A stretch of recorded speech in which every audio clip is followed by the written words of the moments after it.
Brian Foster, and this is the Grindhouse Institute. On each episode of this podcast, Jeremy Floyd and I program a double or triple feature movie night.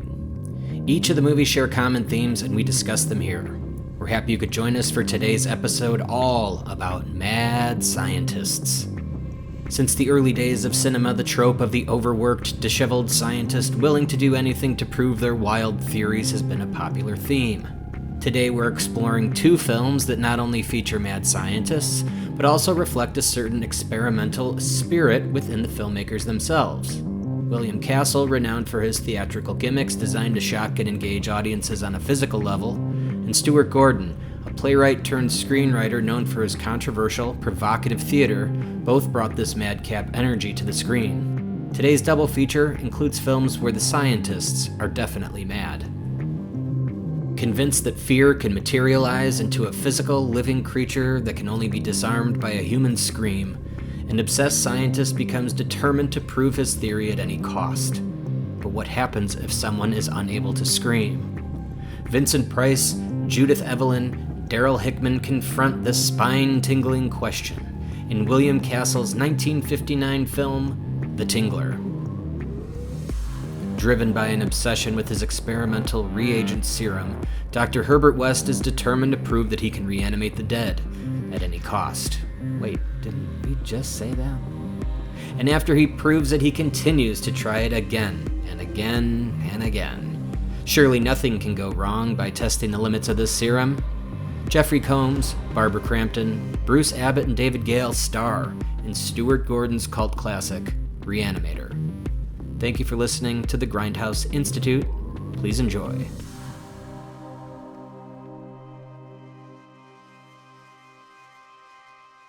I've seen this phenomenon many times in people who were badly frightened just before they died. There's a force in all of us that science knows nothing about, the force of fear. Maybe it's the force that makes your spine tingle when you're scared. Exactly. Tingle? It can do a great deal more than that. What were you researching? Death. Mr. West, this is our eminent brain researcher and grant machine, Dr. Carl Hill. I know your work, Dr. Hill, quite well. Your theory on the location of the will in the brain is interesting. Frankly, Dr. Hill, your work on brain death is outdated. Looking forward to seeing you in class, Mr. West.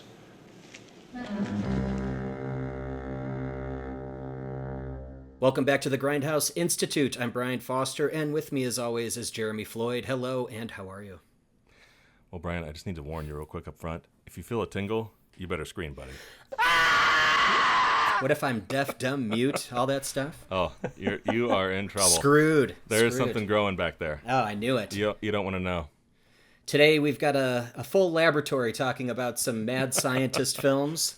We actually have a couple of guests today. We're going to be talking The Tingler from 1959 and Re-Animator from 1985 with two friends of ours, one a returning guest and a new friend of ours. Jeremy, if you could please do the introductions. Yeah, well, like Brian said, we have a returning guest here who was here during our last Shocktoberfest, also talking about a Brian Usna movie.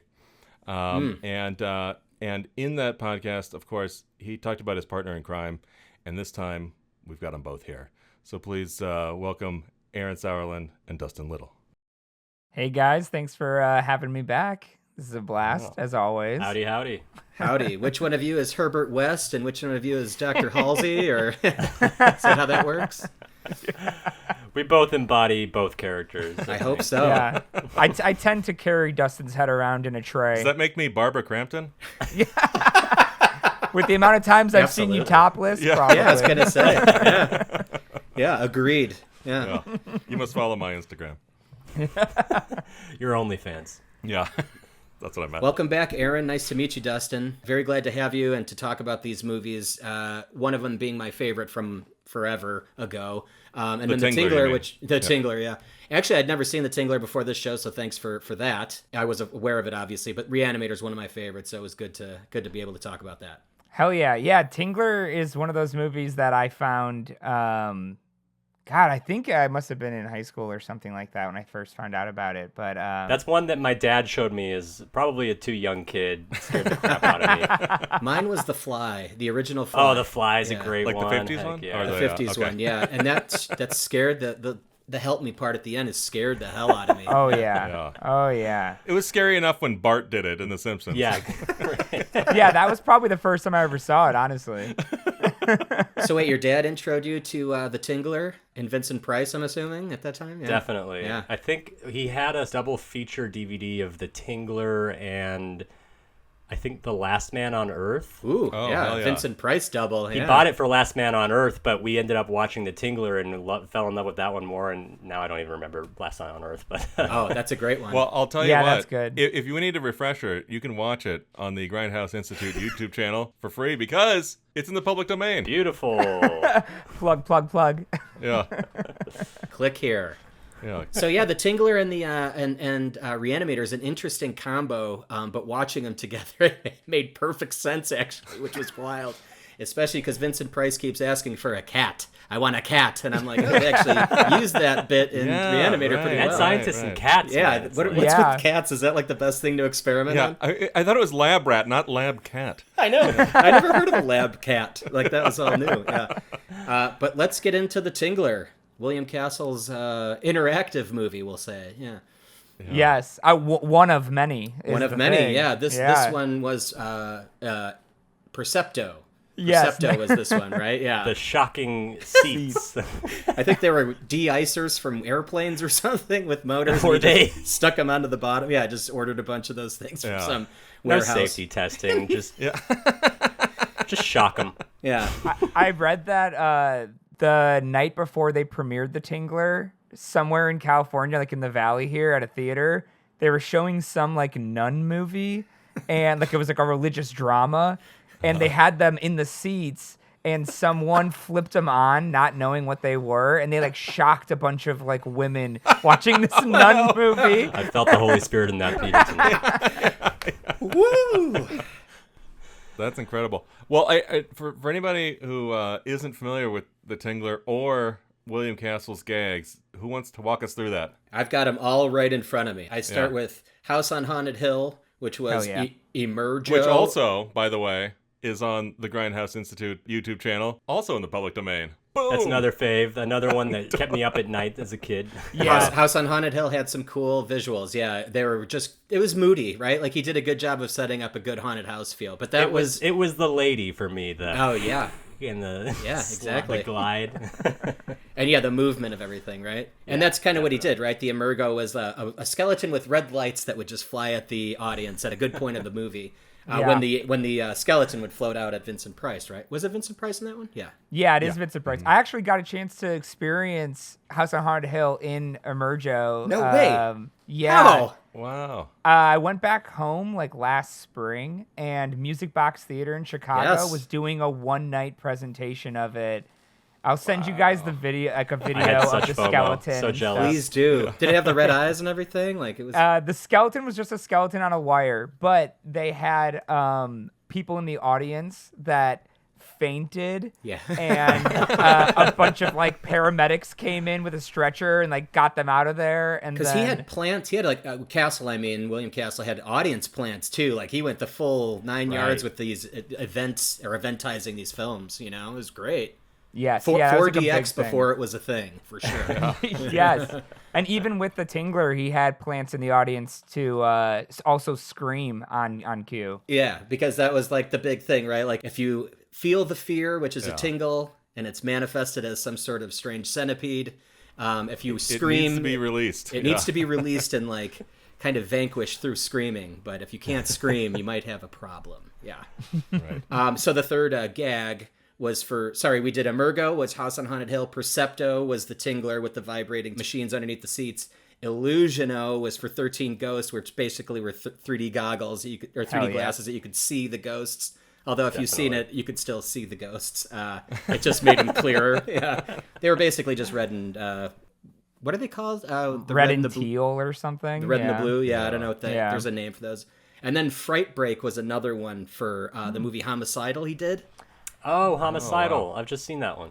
And I didn't know about this one, but that was at the last 45 seconds of the film, he would put a timer on the screen. And everyone that was too scared and wanted a full refund of the movie had to get up and get out at that point. That was the last moment they had. And then they had to go through like a big gauntlet of, I am a coward, and sign all these papers that say like I was too weak to watch this movie. That's hilarious. That's incredible. It said, I am a bona fide coward is what you have to sign when you left. Yeah. Wow. What a genius, man.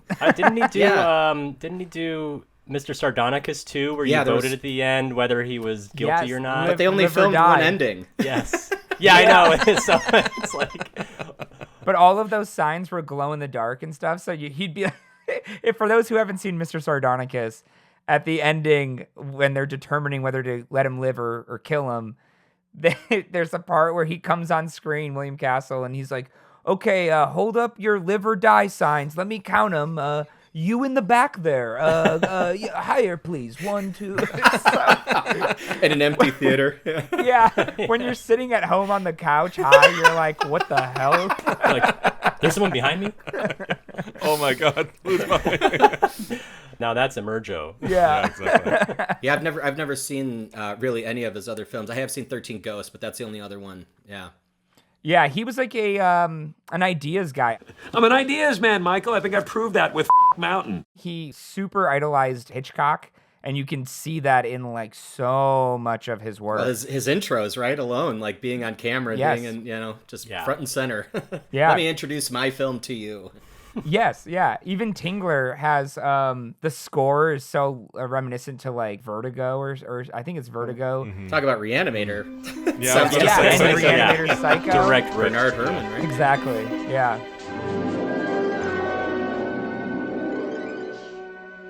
So yeah, I mean, this is an interesting one. This is one of the first films, or the first film that showed LSD on screen. Or being used, and technically it was legal at the time, and I didn't know that either. So wow, I did not know that. Yeah, I was learning a lot about this, but I thought that was interesting. There were a lot of drugs that were legal before the Nixon war on drugs. That became the Reagan war on drugs. Yeah.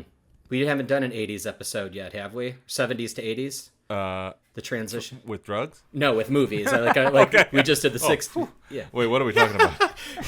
Where am Jeremy's on drugs. Yeah.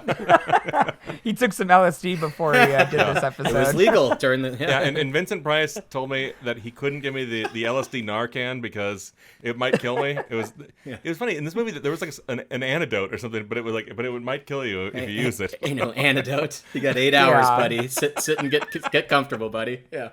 I love that when Vincent Price takes the LSD the first time, and they're just watching him through the little like window on top of the window door. at the top, and she's like, "We have to stop him. And if I stop him now, it could kill him." Yeah. Yeah, like there's a cutoff point. Yeah, he's got to ride it out now. That's my favorite thing about these 50s movies. There's no scientific reality. It's just complete pseudoscience. And I love that he's just like. He's like, oh, it's in his head. It's all in his head. Nothing can actually hurt him. And I was like, that's kind of fucked up, though. If someone's having a bad trip, don't let them just suffer. Or maybe go in and like give him some water at least. I think she says that he's like, it's just in his mind. You can't hurt him. Yeah. And she says exactly what I'm thinking. Like, well, it could hurt his mind. Yeah. Yeah. They don't know what that means back then. It's like if you 50s. Die in the Matrix, you die in real life, right? Right. Got to be careful. But I mean, that did set up the main kind of crux of the murder, right? Was that there was a real horror that was in the room that... Brilliant misdirect. Right, yeah, that was really good. You're like, oh, is she tripping? She's seeing this strange creature that's... So in the film, there's a woman that can't speak. Can she hear? No, she's deaf and dumb. Oh, yeah, she's deaf and mute. Which somehow means she can't scream. I mean... No, he says she was born without vocal cords. Oh, that's why. There you go. Yeah. Okay, so there then was something. She can't scream. Yeah, there you go. She has no mouth and she must scream. Yeah. But yeah, so a woman in this movie can't scream, so obviously the Tingler is going to get her because there's no way to relieve herself of the Tingler's wrath. So she does die, but finds out it's actually a murder. That is kind of a twist. I thought Vincent Price was going to be the bad guy this whole time in this movie, and then all of a sudden we get a whole new twist at the end. I'm like, This was written pretty well. This is a pretty damn good movie. That is my favorite thing about these Vincent Price, William Castle movies. It's the same thing with House on Haunted Hill. Yep. You think he's the bad guy, and then something happens. You're like, oh, maybe not, and it's just you're constantly going, oh. Well, and it's like great casting because he's always the bad guy. Yeah. And so it's like, oh, it's him. Creepy guy, that guy. Yeah. Look at his mustache. It was him. Awesome. Yeah. And everyone around him had to wear lifts, right? He was like 6'5", just like dapper. Man. Monster. And I think that's another example of like the Hitchcock element, with William Castle. Like those kind of twists and turns on the relationships, and like you think you know the story and then it flips on you. Like when Vincent takes his wife by gunpoint, like down into the laboratory to scare the shit out of her and make her faint. He was like, "This can put a hole in you the size of a grapefruit." Yeah. So they're like really playing on the. They're just really playing on the idea that he's a bad guy. Totally. And it's like, no, he's not, and then he is. It's great. I was convinced the whole time. I was like, okay, it was kind of he just like set him up as the villain, and he was the villain all the way through. I'm like, this is fine. It's gonna be run of the mill, and it's really not. It's actually pretty great. And I think you have to do those good guy bad guy gymnastics in the first 2 acts because you don't see the creature until the 3rd act. So you got to keep people interested for all the talk before the creature shows up. It is funny because, like, okay, so the whole time Vincent Price has this theory about there's something in everybody's spine that is essentially alien to them. It's not part of their body, but it is like, a parasite and host, and it's always there. And he keeps like trying to prove it with like, near death or very Herbert West-esque experimentation. Yeah. As I'm sitting here describing, I'm like, well, that's exactly the Re-Animator. same thing as the next movie. Like, which one are we talking about here? Re-Animator? Which movie is this? It's true, though. Yeah, no. He keeps going and going, yeah. He keeps doing this thing, and you think that, like Herbert West in the next movie, that, he's willing to take it all the way and just, like, kill somebody to find this thing out. Exactly. And then they sort of fake out the audience that he does that with the gun scene that you're talking about. And then essentially what he was doing was like scaring her into passing out, and then like doing X-rays on her back and all this stuff. Yeah. So what happened though was that the person that couldn't scream like actually manifested the thing. So I'm sorry, I just need to clarify this for myself. Is that the Tingler actually manifested, becomes physical because this person couldn't scream, right? And then because he did an autopsy on her, it got out, right? Like it's almost like Alien and escaped. And was in the ship somewhere. Yeah, they took it out, I think, right? Yeah, he takes it out. It wasn't an autopsy. I think she was still alive, but like she had been so overwhelmed with terror that she passed out, and then he slices up her back, and like behind the curtain. She was still alive when he sliced her open? No, she's dead. Still alive. No, she's dead. Oh, she is? The Tingler killed her. You tell me what happens. I don't remember. So, Jeremy, we were supposed to watch a movie called The Tingler today. It was Vincent Price, William Castle. What episode is this? I thought this was anthologies. Yeah. We'll just stop recording now. We can play back the opening for you, and then we can. We've been transcribing the whole time. We should be fine. Let's read the minutes. No, but like, hold on. So we think that he dosed her with LSD and then scared her to death. Yeah. But then the husband shows up and he goes, "My wife's dead. My wife's dead." Mm-hmm. And he brings her body in, and they put her corpse on the table, and that's when we get the silhouette of him cutting her. Yeah, so out. Behind the curtain, we see the silhouette of this thing coming out that almost looks like the baby alien from Alien, more like in Spaceballs, where it's like, "Hello, my baby, hello, my darling," and then it's kind of this like large centipede lobster thing with lots of fishing wire coming off of it. Yeah, the transfer was a little too good. I saw a lot of that. Very clean transfer. Can I get this in SD? A lot of please? seams. Yeah. But she's not dead though, right? I'm pretty sure she died because she could not. She's a goner. I think she was a goner, and then the doctor was blamed for not being able to save her or whatever. But really, the husband is the one that set up the whole thing, right? And drugged her. Yeah, right. And then, sorry, what's the last scene then? Because isn't she? So that's what I was gonna say. So okay, in classic William Castle fashion. The last scene is there for the fuck of it. Like that's it's the same thing with like.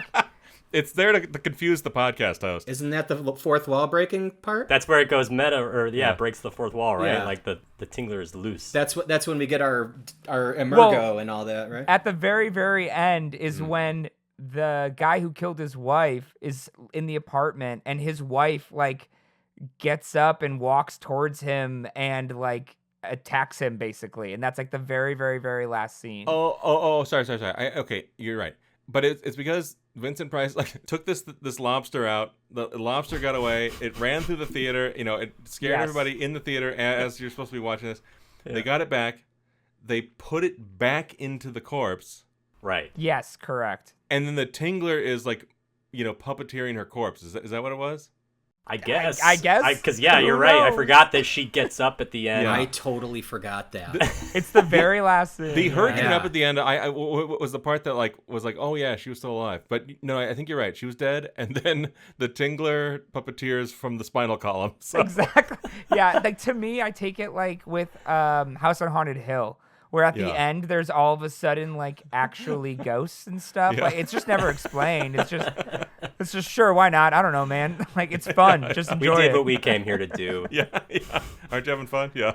Exactly. All right, I got it. I got the ending. You guys were right. Yeah. Okay. Oh, is there Aaron, an answer? you were right. Yeah. So yeah, exactly. So like all of a sudden the door shuts on itself and like everything closes as if there's like spirits all of a sudden in this movie, right? Things have changed. The window closes. It's a different movie. Yeah. It's echoing what happened before when Martha was frightened to death, like all that situation she was put in. And then the Tingler causes the body of Martha to rise and kill. Mm-hmm. But he's basically too scared that he can't scream. So we see how that goes. And yeah. Well, how great was the scene where Martha, the deaf and mute character, was running through this fun house of horrors that it turns out later that her husband set up for her. And in this black and white movie, there were several scenes in color. Blood or the only thing that was in color, was the blood. It's the most memorable part. But it was very shocking. Yeah. Yeah. Blood in the sink and in the bathtub. And... I sat back. I was like, whoa, that hits you right in the face. But it was that must have really, really hit people. Yeah, that was awesome. Definitely. And that's the only time it's used, right? Just that color in the bath, right? Was there another one? Yeah, just for her LSD trip. Because this was 1959? Mm-hmm. Mm-hmm.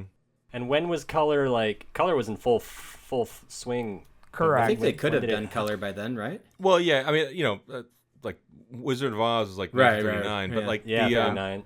But there was still there was a period of time, I think, up until the late 60s where movies were either black and white or color, and depending on, it's like, okay, if it's a high budget, okay, the musical, this or that studio thing, they're gonna do it in color. I mean, yeah, it was still kind of optional at this time, but like, it's a black and white movie, and then you show up and you're like, oh shit, there's color in here. Right. That too probably led to some seat buzzing and some screaming. Yes. Oh, for sure. And speaking of Wizard of Oz, they did the same effect for when Dorothy enters Oz for the first time. Like that's how they achieved this, where they shot that sequence on color film, but then they painted her black and white, and they painted the set black and white, and so like only the blood was actually colored. Well, because on Wizard of Oz, it's like a Texas switch. Hell yeah, it is. Stand-in or whatever for Judy Garland. Yes. Who is like wearing kind of like a sepia kind of brown dress or something, and the set's brown, right? And then the camera moves past her. Judy Garland actually steps in after that, and we're in color. But that's interesting. So they put the Martha character in. I don't know what they kind of painted her black and gray, and it was in color film. I was trying to figure out how they did it for the bathtub shots. It almost looked like that bathtub was an element that was comped over. Yeah, it does look like that. So I don't know if it was like that was fully and only their technique was painting her black and white, but that was probably part of it. The room was just blank, right? White room or white bathroom, right? It wasn't like tile. White tub. And it was funny. You can kind of tell that.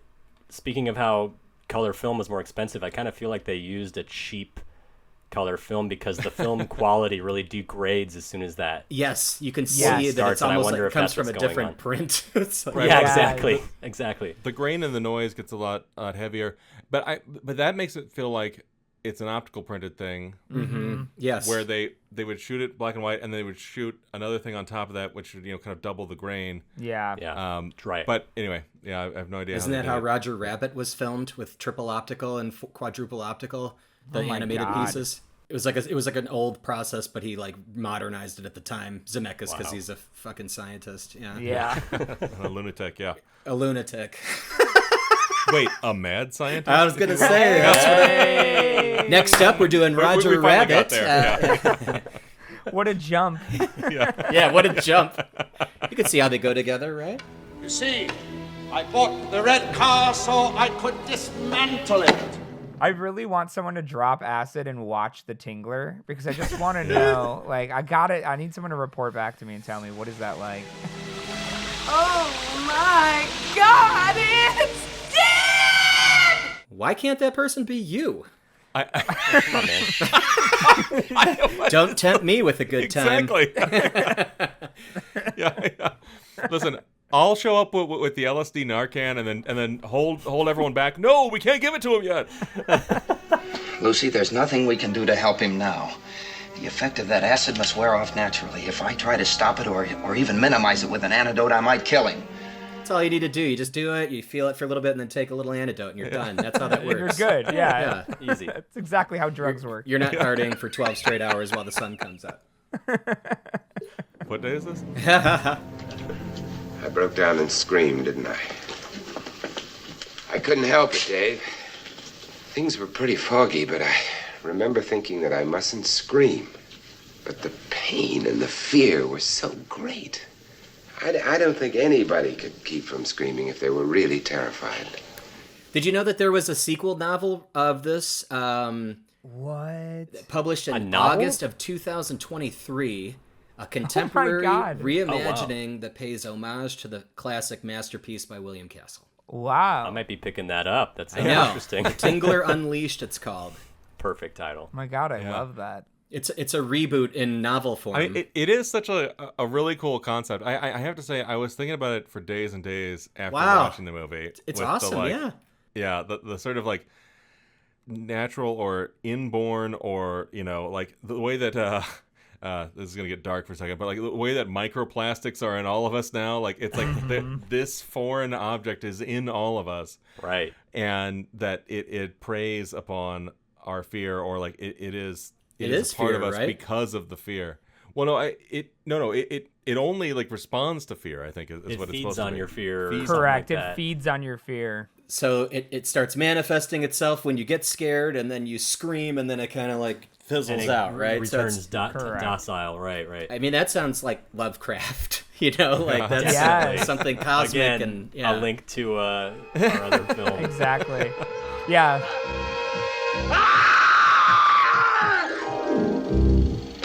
You must have screamed just in time. I guess so. I was looking up who the actors were in the film, and the deaf-mute woman is from a Hitchcock movie. Is from Rear Window, and she's the woman... Suicidal woman. Miss Lonely Heart. She's like the woman who's like dating nobody. She gets all dressed up and has a dinner alone. So sad, right? Yeah. Yes. I thought that was crazy. But also, as soon as I learned that, I was like, yep, William Castle and Hitchcock. That makes sense, yeah. That's really cool. Wow. Miss Lonely Heart. Well, at least that's something you'll never have to worry about. No. Anything else with the Tingler? I just want a prequel origin story of where the Tingler came from. How it got in us. Forget the sequel novel, okay? I want the prequel. Not impressed with anything beyond this, right? You want to see where did this even come from? That's what I want to know. An autopsy must be performed immediately after the execution. This man's vertebrae are cracked. They're nearly splintered in two. You killed him. No, I did not. I gave him life. Should we move on to Mr. Dr. West? Listen, he didn't almost finish medical school for nothing, okay? Yeah. He is Dr. West. They go to evil medical school to be called Mr. Thank you very much. In Switzerland or wherever the hell. With Dr. Hans Gruber. Dr. Gruber. Dr. Hans Gruber, whose eyes are ballooning out of his head at the beginning. What an intro to this movie. This movie gets you right into it. We're moving on to Stuart Gordon's Re-Animator. I know. It's like one of those like rubber chicken stress balls where the eyes gotta pop out. That's exactly it. Yeah, exactly. That was instant tone setter. It's a pretty rough opener. I could see when people that aren't really into gore would probably lose it right away from that movie, and I know I've spoken to many people that just can't get past that, but I think it's awesome. Well, yeah, it's a good thing they turned it off at that point, because the ending, ramps it up a little bit. It just keeps going throughout the whole movie, and Dr. West just gets weirder and weirder. I love this specific flavor of gore because it's not like really real looking at all, but it puts such a vivid image in your mind that you imagine what it would look like real almost, and it just makes your skin crawl. I feel that about Dawn of the Dead as well. Oh Definitely. My God, absolutely with Dawn of the Dead. Orange blood, basically, and it's like, that's gross, but it's not that scary. You know? Right. Which Tom Savini's like pissed off about or something. Was he? Is he?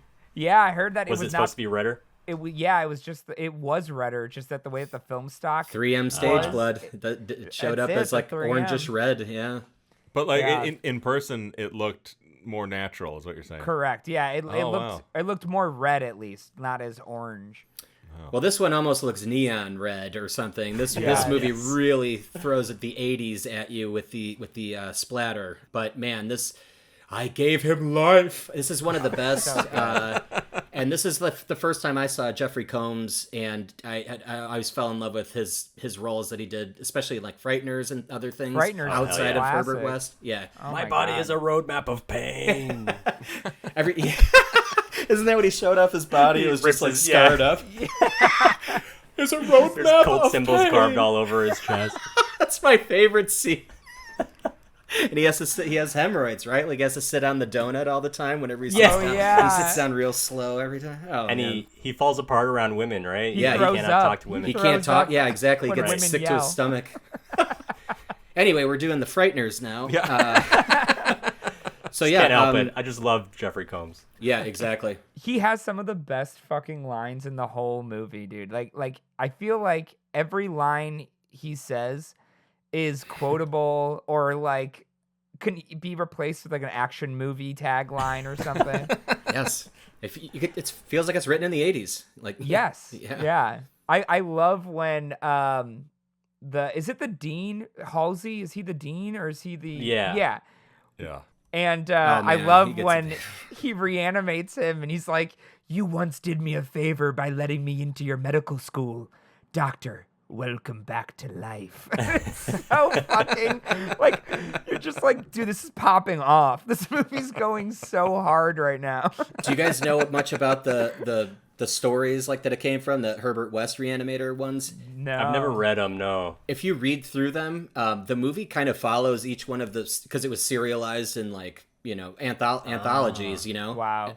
But the movie kind of follows all of them, including that one where the headless doctor is attacking West, but in Lovecraft's, they just talk about this like mythical thing that he's always fearing, because at one point, you just kind of get this from backstory that he literally cut the head off something and tried to reanimate it, and it came back after him, so he's trying to dodge it, but it was like they built that into the story really well, I thought. Right. It was also the way that, I don't know, almost like Frankenstein was written in the Lovecraft story, because it was like you're hearing all this kind of these stories like kind of secondhand. Yeah. But like Dracula Herbert West too. spent time. Yeah. Right. Exactly. Yep. Spent time in like World War I and was like, oh, this is perfect. I get to play with a lot of bodies. Hey, and like I'll take your dead. Yeah. But it was really interesting, like seeing how they just modernized everything. It's like, okay, we're just gonna do a med school, and have this guy be very enthusiastic. Also, this that was the first time they mentioned Miskatonic University was in this Herbert West Re-Animator, the original story. And it was used all the time, obviously, after that. Well, but that was because this movie became kind of like a instant cult hit. I mean, like, was it really successful at the time, like in theaters and stuff like that too, or was it always just like a VHS and HBO? This was an Empire film. I'm assuming it got a theatrical release. This was Charles Band before he did Full Moon. So this was his entertainment group. But it was, I'm almost positive that it definitely got a film release because that's But I guess what made it popular? so popular in the place where that like Miskatonic University would just kind of become something that everyone just uses. Oh no, I was saying that in Herbert West Re-Animator, the original stories, Herbert West Re-Animator is the first time they mentioned Miskatonic University. And that was how he took that and used that as like the kind of the headquarters for all of the experimentation and all that. But anyway, Gotcha. Yeah. But obviously this movie was very influential. I mean, you know, it was referenced all the time, but I guess like its popularity in pop culture, came from, you know, VHS. I would assume, right? I mean, I wonder. Around that time, I'd be curious to see reviews from the theatrical release and see how it was received at the time. Because I know Empire they would always do a release, and after a while, they would end up doing the video release as well. And that was, you know, they wouldn't partner with another company to do that. So if they were doing it in-house at this time, which I don't think they were, I think it was until like 87, 88.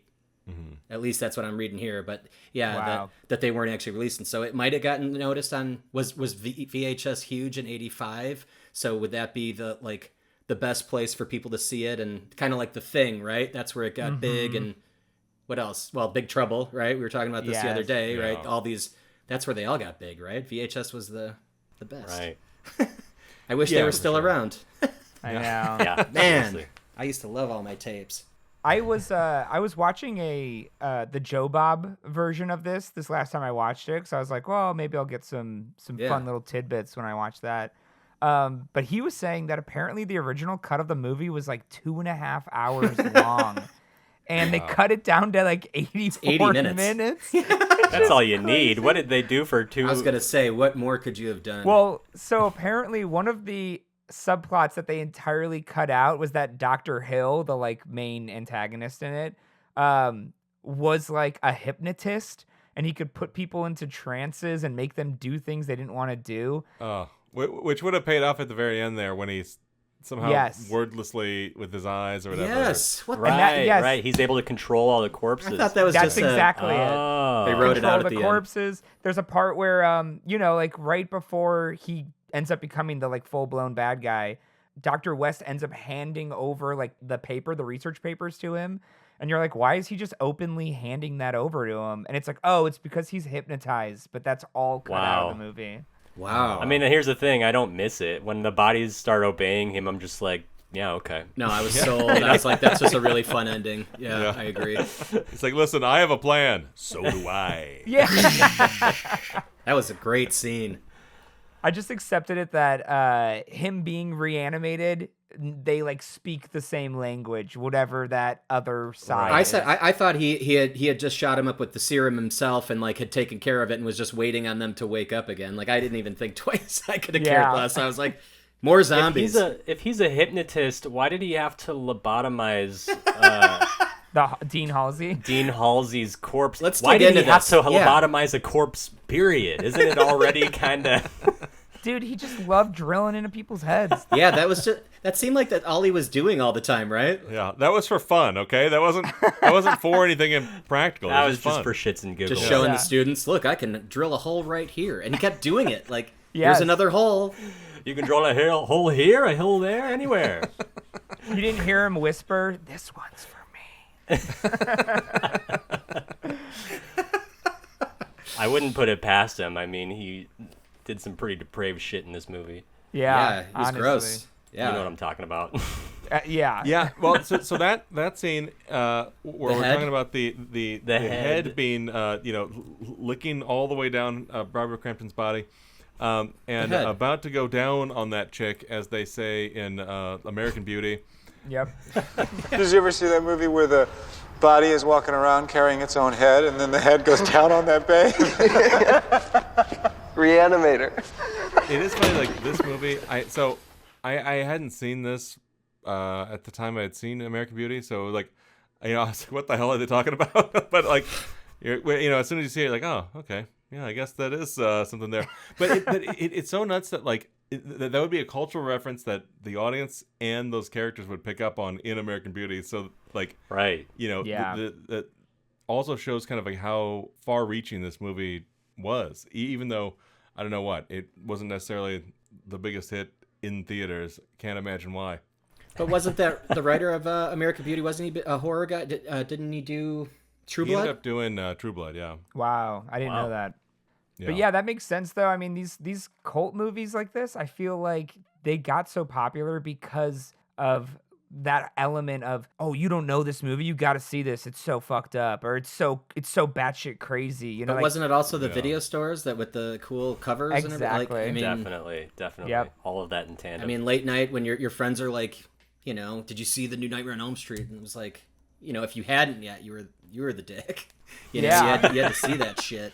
This was one of them I saw way too young. Way too young. Yeah. Oh God. Yeah. This was a good one. I mean, it's fun. I never saw the other ones though. Like, there's 3 of them, right? I haven't either. Bride of Re-Animator, and then Beyond Re-Animator. And Beyond Re-Animator, not that it's that recent, but 20 years ago it came out, which was 20 years after the first one, pretty much. So I never saw any of the sequels, and I didn't know if they were good or not. So I didn't know if you guys had seen them. I have to assume Bride of Re-Animator is picking up where this one left off, because it ends with him bringing Barbara Crampton back. Is that the plot of the second one?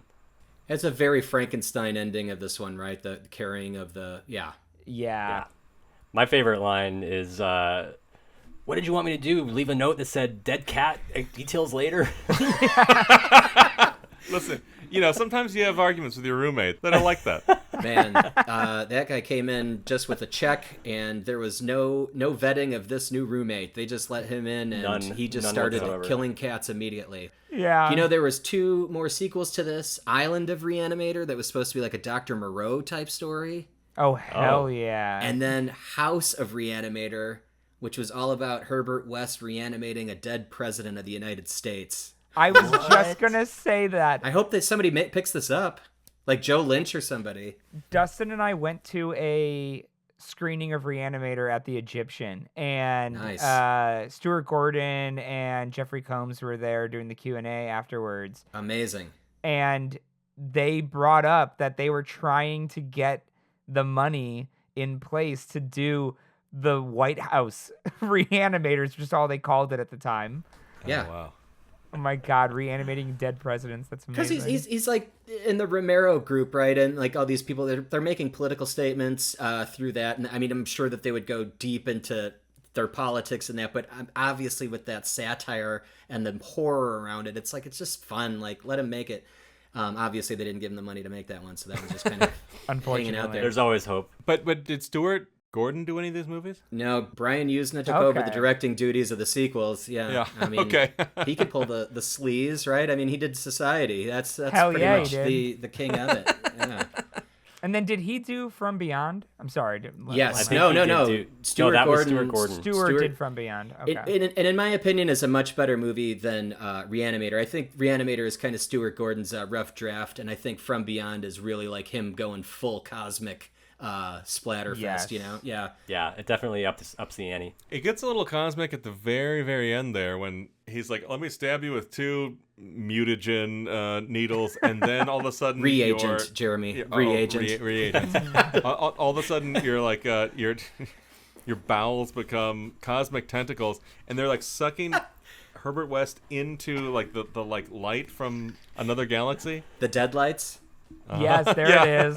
There's your Stephen King reference. All of that would have been explained in the 3-hour cut. Yeah, I see. Exactly. Yeah. I mean, if we were missing some of that stuff, I would like to see a restored version of that. That would be very cool. Release the Gordon cut. Release the Gordon cut. We'll get that one trending. Aaron, you're a Chicago guy, right? Gordon's a Chicago guy. Oh hell yeah! I don't think I knew that. That's amazing. Yeah, he was a big theater guy back in the day, and he used to put on like really weird. He went to UW Madison, where he like started this odd theater company and like put on like really risque shit, like, you know, naked women and blood and guts and everything. Got absolutely taken out of there, so he did his own thing in Chicago and then moved out to LA to make this kind of stuff, and I'm glad he did. Yeah, fuck yeah, dude, that's amazing. But you know what else he produced and wrote was like Honey, I Shrunk the Kids, and so did Brian Usna. Yeah, I was about to bring that up. Yeah. What? Wow. They created and wrote that. They cleaned up their act a little bit. And the second one, Honey, I Blew Up the Kid. Both they probably made a mint on those. Well, I'm sure their version, the kid being blown up was something different. Yeah. Honey, I Shrunk the Kids. Stomp, crap. Se la vita ti infrange il cuore, tu infrangi la vita. You were saying that there's an Italian remake of this? Yeah. I mentioned that. Right. So I found that out today. An Italian remake. It was entitled Herbert West Re-Animator, like the original stories. 2017. Wow. What the hell? Hopefully it was shot like 70s Italian movies where it's just, everything's MOS and then dubbed later. Dubbed later. In various languages. You've got English actors, Italian actors, French actors. Everyone's speaking their own Spanish, language. Yeah, exactly. Not to change the subject too much, but on the subject of Italian horror films, the movie The Last Omen, which is the prequel to The Omen, it came out, I think, last year or like this year, like earlier this year. I just watched The First Omen. The First Omen. The First Omen, thank you. Okay. I heard that is 100% an Italian horror film, like the way that it's put together and pieced together. Yeah, I it's think good. they nailed the time period with the film grain was great. There was a lot of the like camera movements and zooms that you see in those movies. The style of it is like 100% a 70s film all the way It through. still felt modern overall, but it definitely had that 70s aesthetic.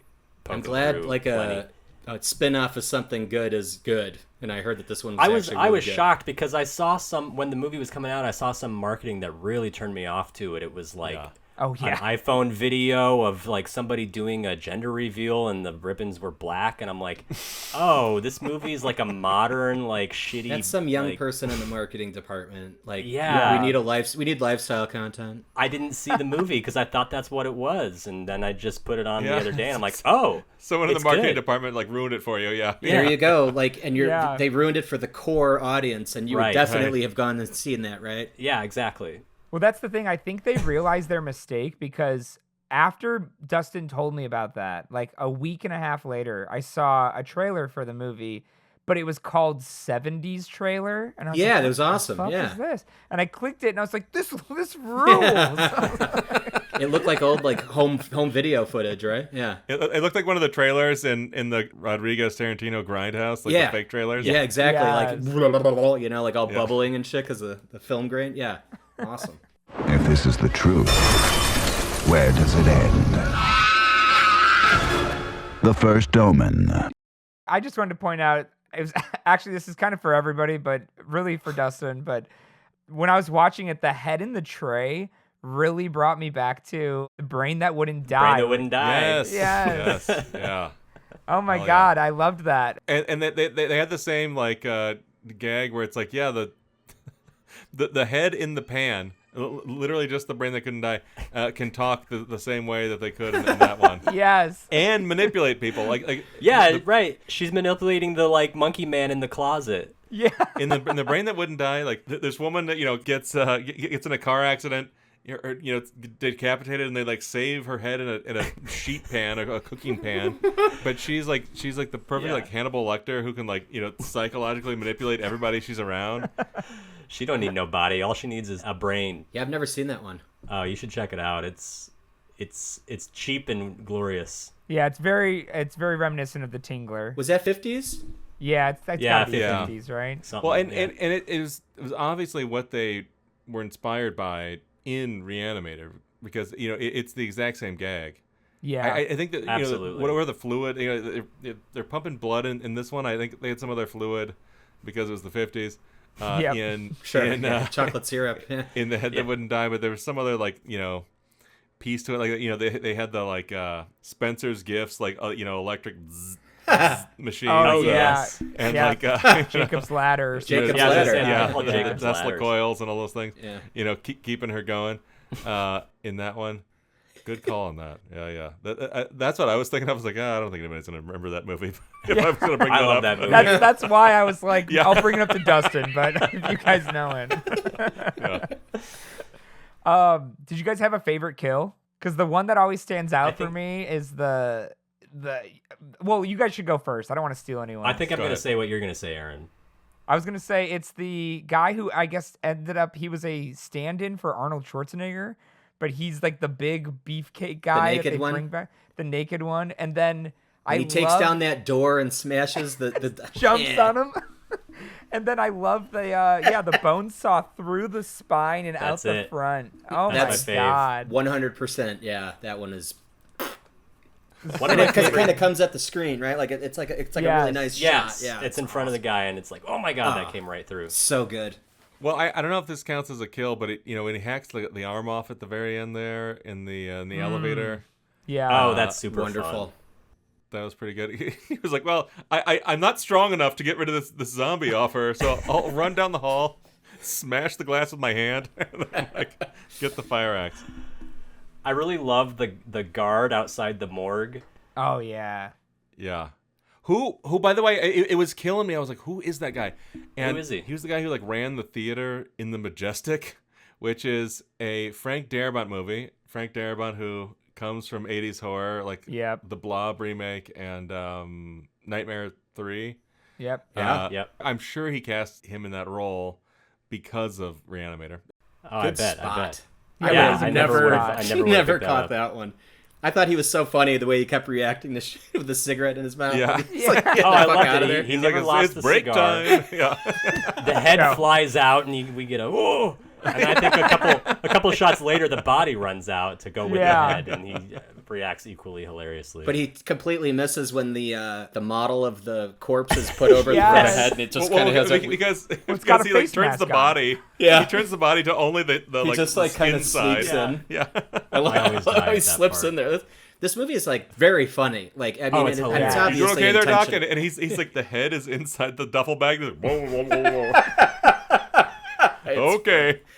Also, was the head drinking blood at one point, or was that also part of the 3-hour cut that we missed? Like, because he just kind of sits in the pool and he's like, he does have to refill it. It's weird. Is that what it is? Like maybe he's just needs a refill. That's true. Yeah. He refills it at one point, and He just you're keeps right. There's the cycling refreshing through blood. Listen, he was having a rough day. Right. He had to take time for himself. I get it. I get it. time in the spa. Yeah. Yeah, he did kind of have a shit day. Yeah. It was blood plus Epsom salts. Yeah, there you go. That neck wound feel a lot better. Take me away. Yeah, this movie really is like 70-30, I feel like. 70 Comedy, horror, 30 comedy, yeah. Sure. Yeah. I mean, I'd put it as a horror comedy. Or it just feels like it doesn't take itself so damn seriously, I guess, I mean, it's not like Day of the Dead. Day of the Dead kind of takes itself a little too seriously when you've got like, Dawn of the Dead. That's funny too. This you made one me feel like has an asshole. Yeah. You look like a piece of shit. That's too good. That guy sucked. Cut his arm off. I don't need your help or anyone else's. You made me look like an asshole out there. Made me feel like a piece of shit. Yeah, but no, I think that this one was super fun, and you could see, like you were saying, Jeremy, where a lot of stuff might have been inspired from this or taken and utilized. Yeah, totally. I mean, I know you guys were in love with Jeffrey Combs in this. For me, it was Barbara Crampton. I mean, I was really really expecting her to be less self-assured or whatever, because it's an early role. It's like the kind of thing that like kind of made her the scream queen or whatever. But she was really, really good in the parts sort of even leading up to the horror, and sort of convincing as this character. Yeah, she's a legend. Yeah, very impressed. Yeah, I think her connection with her dad, the fact that the dean is her dad, and her witnessing it, and her like. Think about what she's going through watching that. Exactly. And like her dad gets reduced to this like vegetable, Literally, that scene where she's like, what's wrong with him? And like, he's been lobotomized. Like she is going through the grounded real world, like what the fuckery of the whole story while everyone else is in the fucking H.P. Lovecraft insanity, And then she's taken advantage of pretty nasty. Yeah. I mean, she gets put through the ringer, we'll say. And then at the end we said that she doesn't make it. Is that what we're guessing? Is that kind of like the the scene of like, he's doing the abyss, like, fight you bitch, fight, and she you never backed away from a thing in your fight. Fight. I love the abyss so I'm sorry. Yeah, go ahead. And so they're doing that scene, but unfortunately she doesn't come out of it.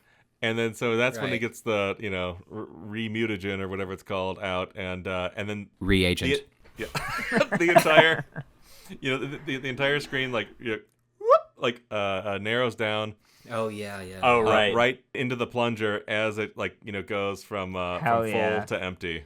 So cool. Yeah. Okay. That glowing fluid is so iconic too. I know that's like how the hell they do that. Yeah. I don't know how they got it's it to consistently be so vibrant. so green. And when they open up the refrigerator, it's like all of them lined up. This neon green. I love it. It is so iconic, cool. Like you said, and from the posters too. Like that's the main thing is always with him with that syringe and that reagent. Reagent.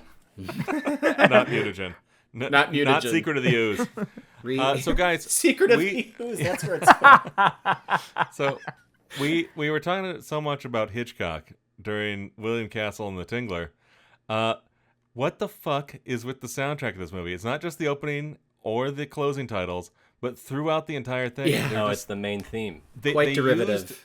They obviously used the Psycho soundtrack as temp, and they're like, give me something close to that. And they gave it something close to it, and it was the exact same thing. Yeah. Because the bridge does sound different. At one point, it does go into... Yeah. But then the whole thing. It does change, though. There is one point that it does do something original. There is like a measure in there that it is its own thing. Like a goofy, the drums come in and it's like... Right. Just like so silly and bizarre. How much can we get away with? Can we do 8 bars of Psycho and then 1 bar of something silly and then go back to Psycho? Did they just slip this in? Yeah. I swear that it's literally the Psycho theme, but they just when the notes go down in Psycho, they went up, and I think that's the only difference. No, it's like the Vanilla Ice thing where he's like, no, theirs is like din din din din din, and mine's ding din din din din din. See the difference? Yes. This is not Bowie. I am not ripping off Bowie.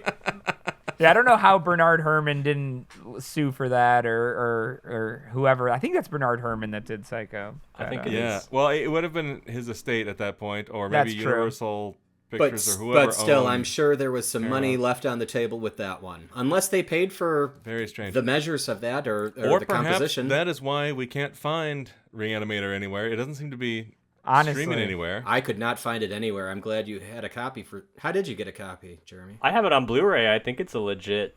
Nice. Yeah, you have a Blu-ray of it. It is out on disc, but it's not streaming anywhere. So yeah, I wonder no if streaming. Somehow, yeah, I had to go to Joe Bob, so I used Shudder. If you go on Shudder, Joe Bob has and that's like the only way I was able to see it. I need to write this down. Every time I tell someone I hate streaming, you just can't find shit. They're like, what can't you find? Yeah, Re-Animator. Tons, and then Dawn of the Dead. Yeah, when I go to look for Dawn of the Dead, and it's on one thing, and it's not on anything else, or it was there at one point, and then next week it's not. Fuck off. Yeah. Gotta buy physical media, people. You gotta buy physical media. I like this guy. Well, there was one scene. I don't know if any of you guys are gonna remember it. It really struck me as standing out, but you guys have probably seen this a lot more than I have, and perhaps glossed over it. But earlier on, I think it was during one of the scenes with Dean Halsley and Dr. Hill before the boyfriend comes over. Mm-hmm. But there was this point where they go in, so they have a kind of a wider shot of everyone around the table. And Aaron, as a script soup, I want to hear your opinion on this. And then they go for the singles, and more than once, the singles had the eye lines completely wrong. Like they were looking wrong side of the screen. And it was like driving me nuts. Is that jumping the line? Is that yes, that's exactly it. I didn't notice. Did you pick up on that, Aaron? I didn't notice it, but it's hard because, like you said, Jeremy, I've seen this movie so many times that when I watch it now, I'm almost a little glossed over because I'm just like I'm in just full. Let's get to the end where it gets crazy. Right. But I believe you that happened. I mean, the 80s I feel like was so. You see so many 80s movies that do that. I mean, 70s as well. Yeah. Well, or maybe they were combining 2 or 3 scenes from yes, the 3-hour edit because they had the 4-hour edit. Yeah, exactly. That's what I'm thinking. I like that the number keeps going up. By the end of this, 3, 4, I don't know, it's 8, 12 hours, something like that. By the end, we're gonna be like, all right, if someone can track down that 12-hour cut, let us know. Until we know exactly what happened to him, there's no way to determine his course of recovery. That's why I need you to sign a release so that I can perform exploratory surgery on him. Is that absolutely necessary, Dr. Hill? So what are you guys working on now? Do you guys want to talk about that at all, or do you want to plug it at anything? Yeah. Or? Why? Oh, actually, damn, we forgot to even bring this up. We didn't program this this block. This is an Aaron and Dustin program block, guys. Why these two movies? Why these two movies? We love both these eras of cinema so much that we decided to make a short that homages both of them. Exactly. Yeah. So we're currently crowdfunding for a short film that we're doing called In Case of Fear. And it's great. It's very much playing on kind of the Tingler and the idea of like a creature inside of us feeding on fear, but then doing it inside of a tone and setting like Re-Animator. Yeah, Awesome. Talking about how Re-Animator is kind of like 70-30, almost a comedy film.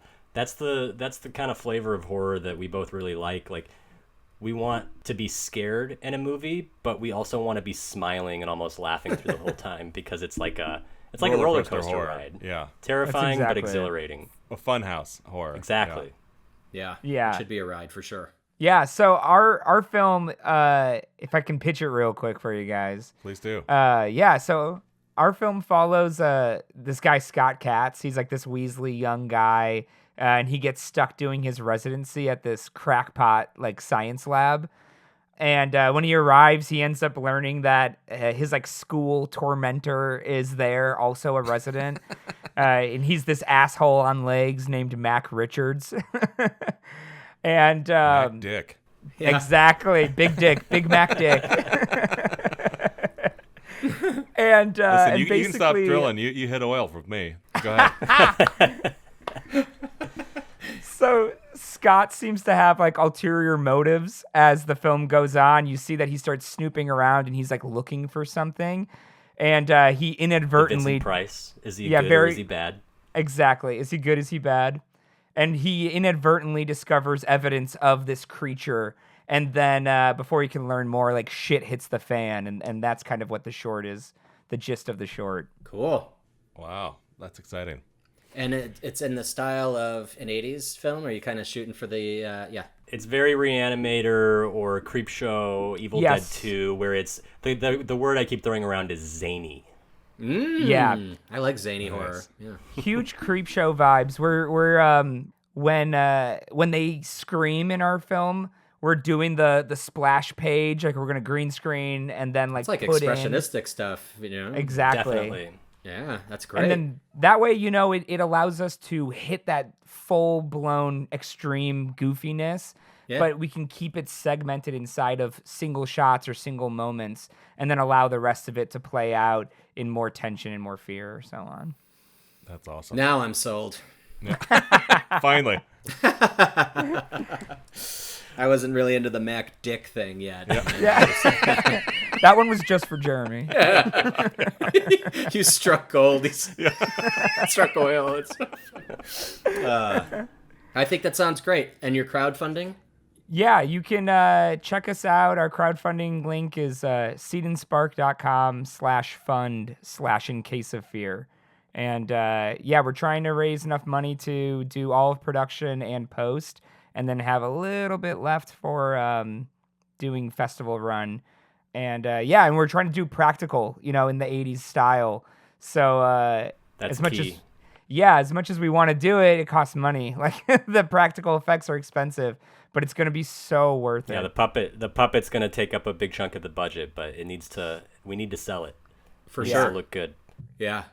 Because, I mean, you can't skimp on that, right? I mean, that's the thing. Exactly. I built a millipede out of pipe, black tape, like what is that, masking tape, and then, or electrical tape, and crab legs. Oh, wow. The crab actual legs. crab legs. Yeah, the crab actually, legs Brian, sold it. You should send them M is for millipede. The crab legs actually sold it because they're organic.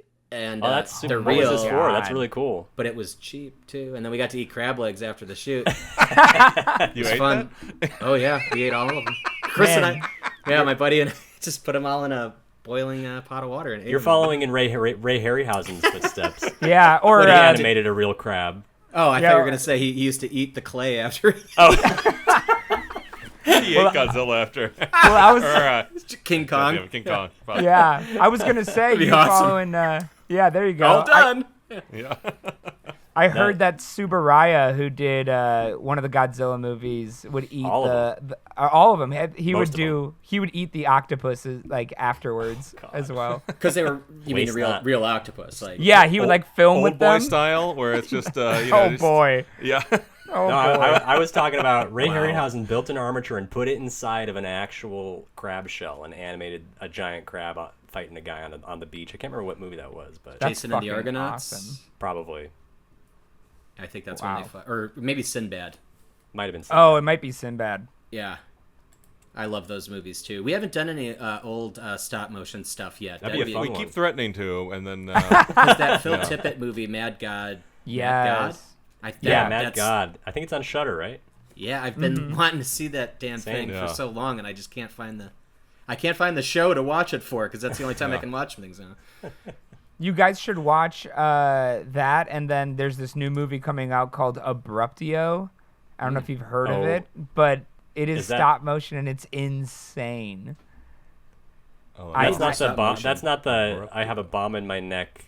Just movie. Like everybody else. Is that it? Yep, that's it. Go watch this trailer. I was gonna say, yeah, I can't explain anything more. You just have to see the trailer. I'm gonna text it to you guys right now. And that's not that one's not out yet. You're saying? No, it was at the Chicago Horror Film Fest last year, and I don't think it has distribution yet. Boo. Well, yeah, and you're gonna need the budget left over for doing festivals if you're gonna do a festival run, because those aren't expensive. Free. God, exactly. They're so silly. Those add up. Yeah, and that's why we're budgeting for it now. That whole idea is we have our eyes on a lot of great festivals, and we think that with this film, with such a clear vision and tone that we're doing, I think it's gonna really drive through it. Our film has an Instagram. It's just @InCaseOfFear. Yep, and then you can follow me on Instagram. It's @Aaron Sauerland. It's pretty straightforward. It's just my first name and last name. And I'm @IntBrainNight, like interior brain night, like a script heading. Real clever. Clever boy. Interior brain night. Clever girl. I get it. Well, thanks, guys. Really appreciate you coming on, and this made for a hell of a double feature, and really excited to see what you come up with In Case of Fear.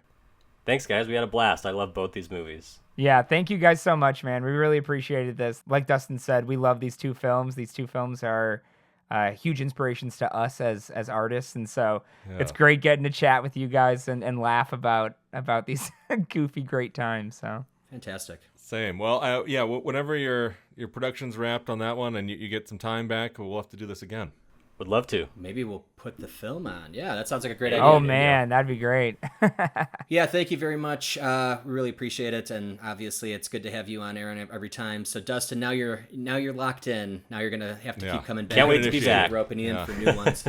Yeah, part of the Grindhouse family. You've been lobotomized and hypnotized. I thought I was feeling kind of funny there. Yeah. You were feeling that tingle, weren't you? Yeah. Scream. About to scream. All right, thanks so much for listening. Please make sure to subscribe and follow us on all the podcasts and social platforms at the Grindhouse Institute. And if you really want to give us a boost, check us out on any podcast platform and leave us a rating and review. It helps us to get noticed. Thanks so much, everybody. We'll be back next time. Ciao.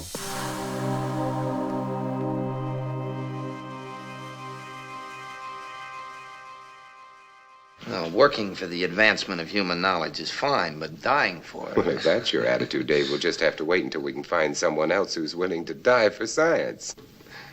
And eventually we will.